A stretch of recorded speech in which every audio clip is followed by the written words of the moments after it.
So for task 2, we need to select one non-traditional fund. Okay, remember non-traditional fund, including ESG and Islamic fund. Okay, so it's up to you decide whether you invest in ESG or Islamic fund.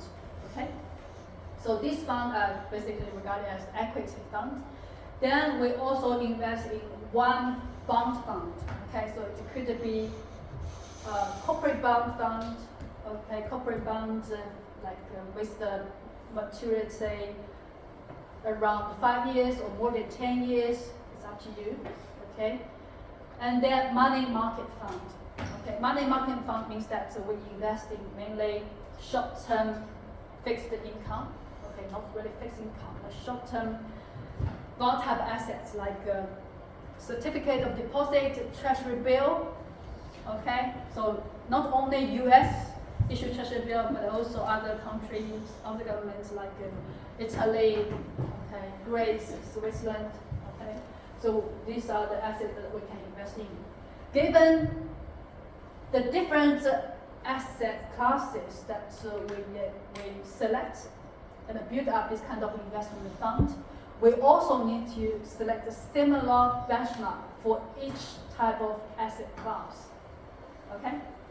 So we have an Islamic fund, then we need to have a benchmark similar asset classes. Okay? So we should also choose one kind of Islamic fund as the benchmark. We have like a 10-year bond fund.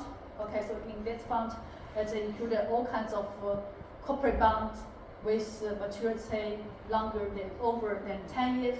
Then we also need to select a similar type of fund as the benchmark. Okay, we also have money market fund, so we also need to have a benchmark for that. Okay, so 3 asset type, right? We need to also have 3 benchmark, and then we combine them together to construct one benchmark. Okay, that makes sense. So we need to, of course, collect the data. Okay, so given some of the funds started trading in like 2018, 2020. Okay, so you don't have to select the data like up to like 5 years, like what we have done for the first task. So minimum data period is 2 years, from December 2019 to December 2021. Okay. So where could we collect data? Where could we find these funds? Okay.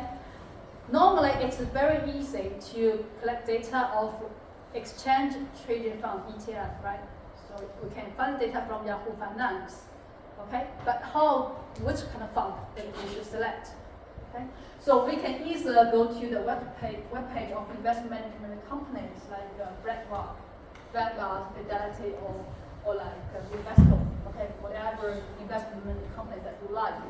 Okay. Or we can go to ETF.com to find the fund that we need. Okay. And again, we also need to use the data from December 2021 to December 2022 to evaluate the performance. So when constructing this fund, we use the historical data up to December 2021. Okay.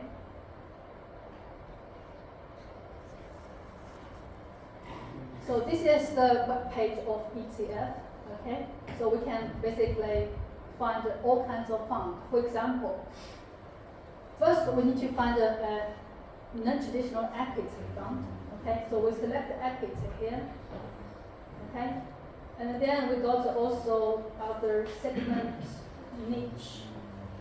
Okay, so we can see it's in different kind of sector, right? Since it's ESG, we can choose our own ESG fund, right? We can get a thematic ESG fund, right? So it's particularly in healthcare, particularly in climate change, right? Particularly in telecommunication, it all belongs to ESG fund, okay? So for example, I can choose like 5G, or I can choose like healthcare, right? So healthcare technology, for example, it's a very hot topic, okay? So we can see two ETFs here, okay? And if we collect that, okay, so we can see that some information about this fund, okay? So we can see there's information about the inception date, the date that this fund start trading, okay? And then we also get the benchmark of this fund, okay? But apparently there's no particular data of this fund. So if we choose this fund, we then need to select a benchmark, okay? This benchmark, this fund should also particularly invest in healthcare technology. Otherwise, it's not a comparable benchmark. Okay, does make sense?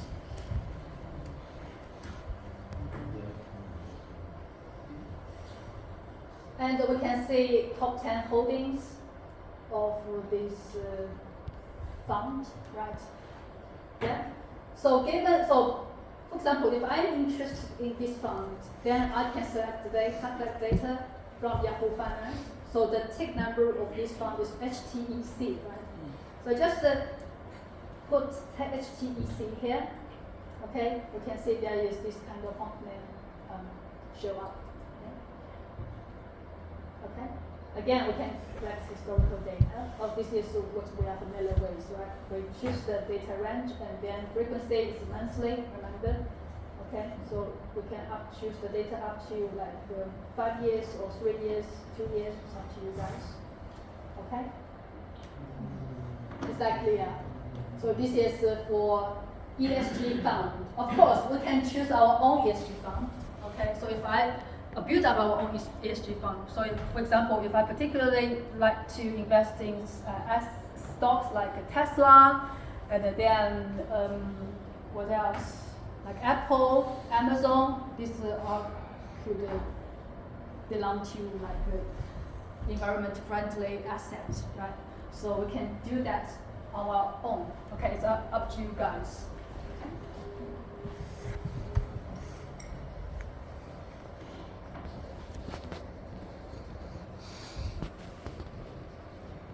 So we can see that there is another healthcare equity fund that is created by Goldman Sachs. Okay, so we can use that as our benchmark. Okay, or maybe we can just choose healthcare. We can just type in healthcare and check what will come up. Okay. Okay, so we don't have the lock here. It's not. There's no particular index here. Another way we can do is go to like the web page for Vanguard or BlackRock. Okay. So we can see there are lots of funds here, and we can choose, like, for example, healthcare. Okay, so we can see a lot of ETFs, healthcare, right? And this could be used as our benchmark. Okay. And the good thing of this BlackRock web page is that we can download the data directly. Okay. So we can see there's a button for downloading data.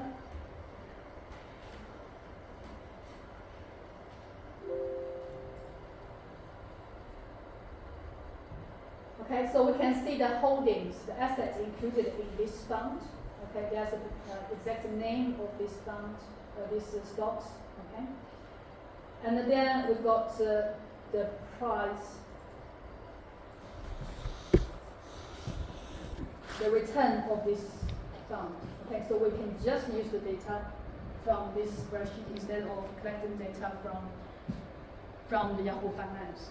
Okay, and this kind of fund could be used as our benchmark. Okay.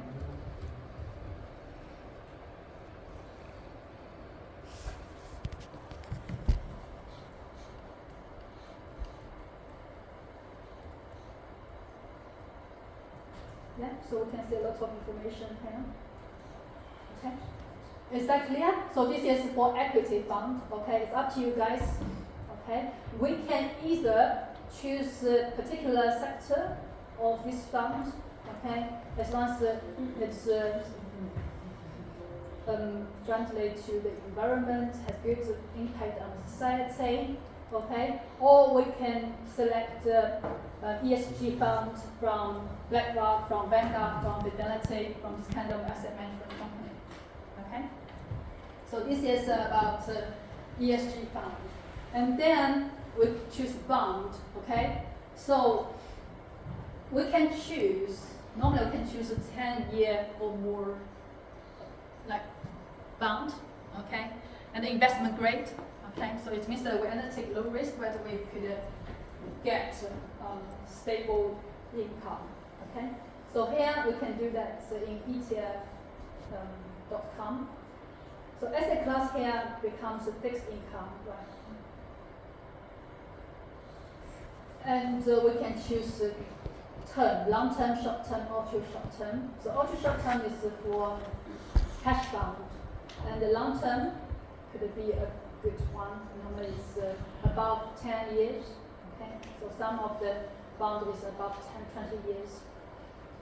Okay.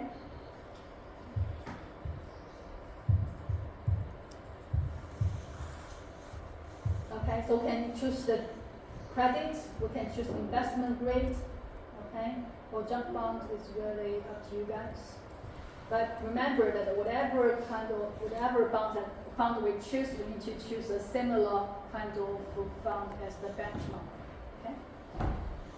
So here we got a few different types of long-term bond. Okay, so we can choose any of each. Okay, any of them, like iShares 10+ year investment grade corporate bond. Okay, so this is issued by BlackRock. So we can see issuer here. Okay. So we can click that. And then we can see the information of this. Okay. And we also can see the benchmark this fund use. Okay, 2 benchmarks. 3 benchmarks. Okay, sorry, 2. It's ICE Bill and 10-year US corporate index, or Bloomberg US 10-year corporate bond index. Okay. We can use these two, any of these 2 index as benchmark, or we can use similar types of fund as the benchmark, like a fund issued by Vanguard. Okay, so this could be used as a benchmark. Does that make sense? So we use this to select a benchmark, and then to create our own fund.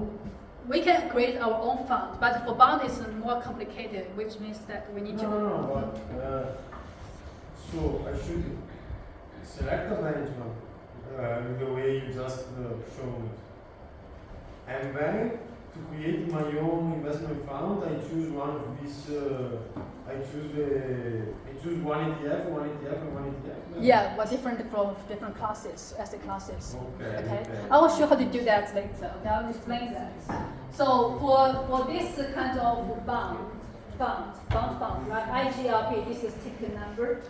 We copy paste in the Yahoo Finance. Okay, again we can find the data, historical data of it. So it says choose iShares 10+ year investment grade corporate bond. Okay, so this is a bond fund. Next one is the cash fund. So for cash fund, it's normally treasury bill. Okay, so for that we choose the ultra short-term fixed income. Okay.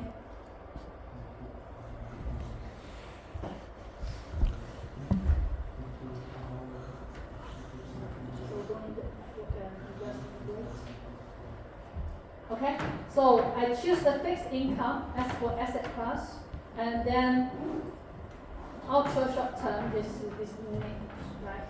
And we can see we have different types of funds. It's mainly from 1 to 3 months treasury bill. Okay, so this is regarded as cash fund because these are the high liquid assets. Okay, so we can choose any of this kind of fund as our fund to be invested in. Okay, we can also choose another one as the benchmark, Okay, so for example, Bloomberg 1, 2, 3 months treasury bill could be used as a benchmark, and then we can choose another kind of fund as our home fund. Okay, is that clear? So for the data we can always download from Yahoo Finance. Okay. Okay, so now suppose I have got data. So these are the funds that I choose. Okay. So I choose Vanguard Healthcare ETF as the non-traditional fund, non-traditional equity fund. Okay. I choose 10+ year investment grade corporate bond as the bond fund. And then Invesco Treasury Collateral ETF as the cash fund. Okay. So these are the 3 kinds of funds that I invest in. And also I got 3 benchmarks. Okay? So I got IHS Global Healthcare Index as the benchmark for my non-traditional equity fund. Okay? I choose Vanguard Long-Term Bond ETF as the benchmark for the bond fund. And the Bloomberg 1, 2, 3 months Treasury bill ETF as my benchmark of the cash fund. Okay? So I got the data here. Right. I choose the data from December 2019 to December 2021. So they are the price. Okay? And I also got the 3-month treasury bill. Okay? So this is basically used to calculate the Sharpe ratio. So first calculate return, right? And average and standard deviation. So this is what we have done before. Okay, I suppose that we are pretty clear about that. And then what we need to do is to decide the weight of these 3 different funds. Okay, so there are different methods that we can use. We can use a solver function. Okay, so we can. So before doing that, again, we need to calculate the return of the portfolio. Okay, so suppose I initialize the weights of these 3 funds, and I get the return of the portfolio, right? Okay, and I calculate the return, average return and standard deviation of the portfolio. Okay, and I use solver. Okay, I can try to maximize the Sharpe ratio, right? And then some value of the weight equal to 1.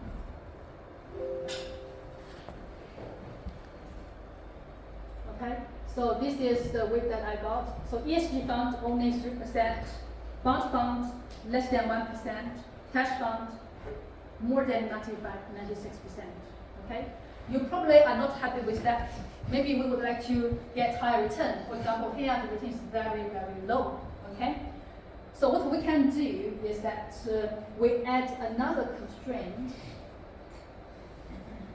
to set the ESG fund weight greater than, for example, 50%.